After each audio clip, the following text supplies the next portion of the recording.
হজ ইসলামের মৌলিক স্তম্ভ, শারীরিক ও আর্থিক ইবাদত। হজের মাধ্যমে ব্যক্তি আল্লাহর কাছে নিঃশর্ত আত্মসমর্পণ ও আল্লাহর প্রতিনিধি হওয়ার উপযোগী বৈশিষ্ট্য লাভ করতে পারে।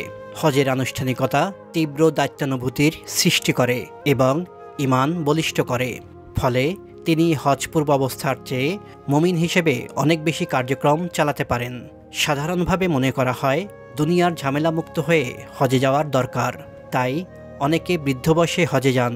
হজ থেকে এসে জগৎ সংসারে সময় দিতে চান না। কেউ কেউ আবার দুনিয়া বিমুখ হন। অনেকে হজ থেকে ফিরে এসে হালাল হারাম বাছবিচার না করে আগের মতো চলতে থাকেন। হজের প্রস্তুতির আগে হজযাত্রী অবশ্যই অশ্লীলতা, পাপাচার, ঝগড়া বিবাদ হতে পবিত্র থেকে তাকওয়া অর্জনের অনুশীলন করবেন। সূত্র সূরা বাকারা, আয়াত ১৯৭। তাকওয়াকে পাথেয় করেই হজে রওনা হতে হয়। হজে মাবরুর অর্থাৎ কবুল হজের জন্য যেমন তাকওয়ার প্রস্তুতি দরকার, তেমনি সফল হজযাত্রী হজ পরবর্তী জীবনে সর্বাত্মকভাবে ইসলামের অনুসারী হবেন। এটাই স্বাভাবিক। হাজি তকমা নিয়ে কোরআন সুন্নাহ বিরোধী কর্মকাণ্ডে লিপ্ত হওয়ার কোনো সুযোগ নেই। সূরা বাকারা, আয়াত ২০৩ থেকে ২০৬। আমরা হজব্রত পালনের অন্যতম স্লোগান লাব্বাইক ধ্বনি দিয়ে একটু ভেবে নেই। হাজির, হে আল্লাহ, তোমার দুয়ারে হাজির, তোমার কোনো শরিক নেই। নিশ্চিতভাবে সব প্রশংসা তোমার জন্য, সব নিয়ামত তোমার থেকে, সার্বভৌমত্ব একান্তভাবে তোমারই, এবং সব ধরনের শিরকি ও অপবিত্রতা থেকে তুমি বিমুখ।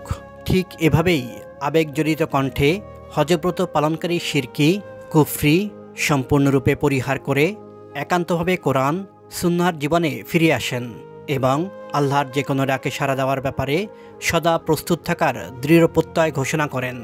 হজের ঐতিহাসিক প্রেক্ষাপট, আরাফাতের অবস্থা, তাওয়াফে জিয়ারাত সহ বাস্তব নিদর্শন এবং রাসূলুল্লাহ সাল্লাল্লাহু আলাইহি ওয়াসাল্লামের স্মৃতি বিজড়িত পুত পবিত্র স্থানগুলো প্রত্যক্ষ করার ফলে হাজিদের চিন্তা চেতনা, চরিত্র ও কর্ম এবং জীবন বৈশিষ্ট্যে ইতিবাচক পরিবর্তন হতে বাধ্য। শয়তানকে কঙ্কর মারার মাধ্যমে তার মধ্যকার তাবৎ শয়তানি শক্তি দূর হয়। প্রসিদ্ধ হাদিসের ভাষায় হজ শেষে নিষ্পাপ শিশু হয়ে ফিরে আসেন, নিজেকে আল্লাহর রঙে রঙিন করেন, আল্লাহর পরম স্নেহশীল বান্দায় পরিণত হন, যা মৃত্যুকাল পর্যন্ত কখনো মুছে যায় না। সাফা মারওয়ায় সাই তার মনে দৃঢ় আশা এবং মহান আল্লাহর রহমতের শাশ্বত প্রত্যাশা বৃদ্ধি করে। সাই স্মরণ করে দেয় আল্লাহর সাহায্য পেতে প্রচুর চেষ্টা ও মেহনতের প্রয়োজন হয়। নিশ্চিন্তে বসে না থেকে ছুটাছুটি করলে আল্লাহর অনুগ্রহ পাওয়া যায়। শয়তানের সর্বগ্রাসী আক্রমণ মোকাবেলার জন্য ঈমানদারদের পরম ধৈর্য ও বিশুদ্ধ নামাজের মাধ্যমে আল্লাহর সাহায্য প্রার্থনা করতে হবে, কারণ আল্লাহ ধৈর্যশীল মানুষের সঙ্গে থাকেন। ইসলামের এই কার্যক্রম করতে গিয়ে বাতিল শক্তির মোকাবেলায় কিছু মুমিনকে জীবন বিসর্জন দিতে হতে পারে। আল্লাহর রাস্তায় কার্যক্রমরত থাকা বাকিদের পরীক্ষা করা হবে ভয়ভীতি, ক্ষুধা, অনাহার, কখনো জানমাল ও ফসলাদির ক্ষতি সাধন করে।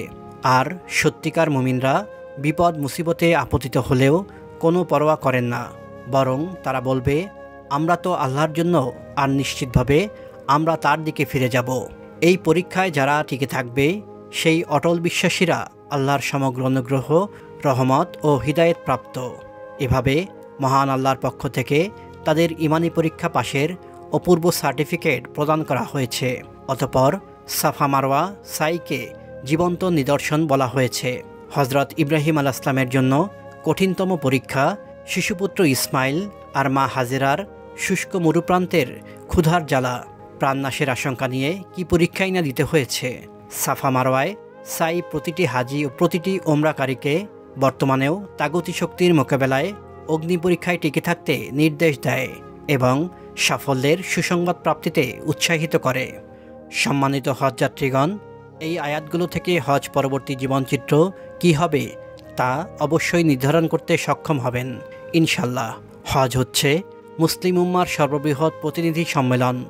যে কোনো সম্মেলন থেকে সংশ্লিষ্ট সংস্থার কর্মীরা উৎসাহিত হয়, তাদের করণীয় সঙ্গে করে নিয়ে আসে এবং সে অনুযায়ী কার্যক্রম চালায়।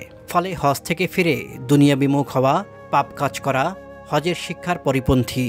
হজ পরবর্তী জীবনে মৌলিক ইবাদত বন্দেগী আরও মজবুতের সঙ্গে পালন করা দরকার। হজের জন্য হালাল সম্পদ বাঞ্ছনীয়, অন্যথায় হজ কবুল হয় না। রাসূলুল্লাহ সাল্লাল্লাহু আলাইহি ওয়াসাল্লাম বলেন, আল্লাহ পুত পবিত্র, তিনি পবিত্র সম্পদ ছাড়া অন্য কিছু কবুল করেন না। অতএব হজ পরবর্তী সময়ে হারাম উপার্জন থেকে পবিত্র থেকে হালাল উপার্জন জরুরি। হজের পর মুসলিম সমাজে পরস্পরের মধ্যে ঐক্য ও ভ্রাতৃত্বের সম্পর্ক তৈরিতে কাজ করা আবশ্যক। মুসলমানদের মধ্যে বিভেদ, বিভ্রান্তি ও অনৈক্যের কারণগুলো হজের নিদর্শনের পরিপন্থী।